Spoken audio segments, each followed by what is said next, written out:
भारतीय इतिहास के पन्नों में दो महान पुरुषों के नाम विशेष रूप से प्रसिद्ध हैं, महात्मा गांधी और सुभाष चंद्र बोस। दोनों ही भारत के स्वतंत्रता संग्राम के महान नेता थे। उनकी विचारधारा ने भारत को वर्तमान स्वरूप देने में महत्वपूर्ण भूमिका निभाई। हालांकि उनका लक्ष्य एक था, लेकिन उस लक्ष्य को प्राप्त करने के उनके दृष्टिकोण और राजनीतिक विचारधारा अलग अलग थे। आइए स्वतंत्रता आंदोलन के दौरान उनके बीच के मुख्य अंतर को समझते हैं।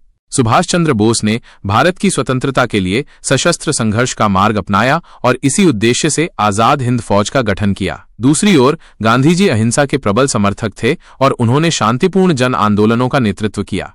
आदर्श रूप से गांधी जी समान वितरण पर आधारित समाजवादी व्यवस्था के समर्थक थे और पूंजीपतियों एवं श्रमिकों के बीच ट्रस्टीशिप संबंध की अवधारणा को बढ़ावा देते थे। वहीं सुभाष चंद्र बोस क्रांतिकारी वामपंथी विचारधारा में विश्वास रखते थे और श्रमिक संघों के संगठन में महत्वपूर्ण भूमिका निभाई। द्वितीय विश्व युद्ध के दौरान सुभाष चंद्र बोस ने इसे भारत की स्वतंत्रता का एक अवसर माना और इस कारण जर्मनी और जापान से सहायता ली। इसके विपरीत गांधी जी फांसीवाद और नाजीवाद को भारतीय समाज के लिए एक बड़ा खतरा मानते थे और इसलिए उन्होंने ब्रिटिश सरकार के साथ सहयोग किया। दोनों ने एक ही घटना को अलग अलग दृष्टिकोण से देखा। गांधी जी के जीवन पर धार्मिक शिक्षाओं का गहरा प्रभाव था, जबकि सुभाष चंद्र बोस तर्कवादी और वामपंथी विचारक थे। गांधी जी की स्वतंत्रता की अवधारणा आत्मशासन और आत्मसंयम पर आधारित थी, जबकि सुभाष चंद्र बोस की स्वतंत्रता की अवधारणा केवल राजनीतिक स्वतंत्रता तक सीमित नहीं थी।